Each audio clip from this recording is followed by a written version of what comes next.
You ever had that gut feeling? The one that creeps up on you when something just isn't right.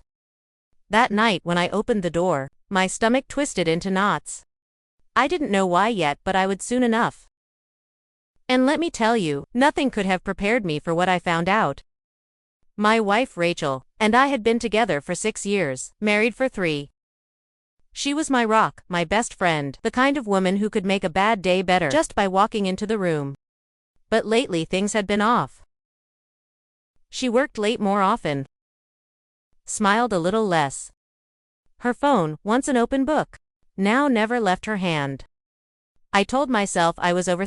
Relationships have ups and downs, right? Still, that night when I was alone in our house, something about the silence felt different. Almost too heavy.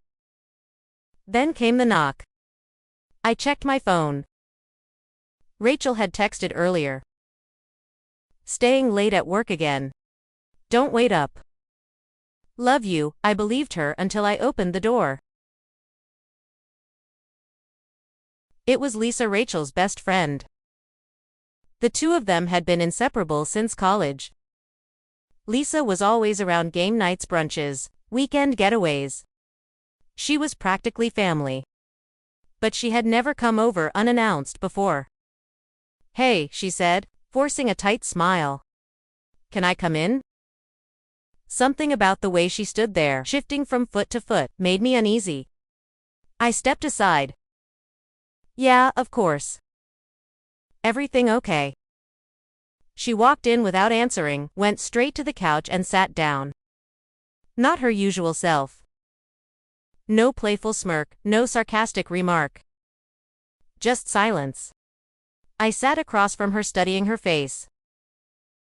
She wouldn't look at me. Lisa, I said slowly, what's going on? She inhaled sharply, as if she was about to jump off a cliff. Then she whispered, I can't do this anymore. My heartbeat stuttered. Do what? She finally met my eyes. And that's when I saw it, the guilt, the hesitation, the fear. I can't keep lying to you, she murmured. Everything inside me went still. What are you talking about? My voice barely sounded like my own. She swallowed hard. Rachel isn't working late. She never was. For a moment, I just stared at her, my brain refusing to process what she was saying. Then very quietly I said, where is she? Lisa hesitated. Then she pulled out her phone, typed something, and slid it across the table. I looked down. A location pin? A hotel downtown. I felt like the ground had disappeared beneath me. No, I muttered, shaking my head. Number. She wouldn't do that. She wouldn't. Lisa flinched, as if my denial hurt her just as much as it hurt me. I thought you deserved to know, she said. Her voice was thick, strained. I'm so sorry. I stood up so fast the chair nearly toppled over. My vision blurred with rage, with disbelief, with something I couldn't even name. I grabbed my keys. Don't go, Lisa pleaded. You don't want to see it. You don't, but she was wrong. I had to see it. The drive to the hotel was a blur. My hands were shaking on the wheel. My heart slammed against my ribs. Maybe Lisa was wrong. Maybe it was all a misunderstanding. But deep down, I already knew the truth.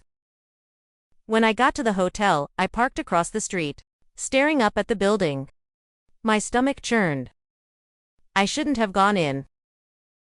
I should have just turned around, gone home, waited for Rachel to come back and lie to my face again. But I needed proof. Inside, the receptionist barely looked up as I walked past. The elevator ride to the 7th floor felt like it took a lifetime. My mind raced. What would I do if I actually found her? What would I say? Then I was outside room 7. My fingers curled into a fist. I knocked. Silence. Then footsteps. The door swung open. Rachel stood there, wrapped in a towel, hair damp, eyes wide with shock. Behind her, a man stood frozen by the bed, shirtless. Time stopped. I don't know how long we stood there, staring at each other. Then Rachel whispered, "Oh, my God," and I knew. I knew everything. I let out a sharp, bitter laugh. "You were going to come home tonight," I said, my voice eerily calm. "And lie to me again." "Please let me explain." "Number." My jaw clenched. "Don't. Just don't." The man, some stranger, grabbed his shirt off the chair, looking uncomfortable. "You should go," I told him, my voice low. He hesitated. Then he grabbed his shoes and practically ran. Rachel took a step toward me. "I never meant for this to happen." "Stop." Tears filled her eyes. "I still love you," I exhaled sharply, shaking my head. "No, Rachel. You don't." Her face crumpled. "I made a mistake. A huge, terrible mistake." I turned away because if I didn't, I might have believed her. And that would have been the biggest mistake of all. I don't remember walking back to my car.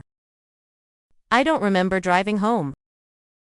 All I remember is how quiet the house felt when I stepped inside. How empty. Rachel came back that night. Begged. Cried. Said all the things she thought would fix it.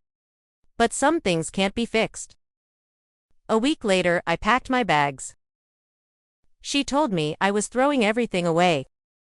But the truth, she had thrown it away long before I did. And life didn't stop there though, and neither did I.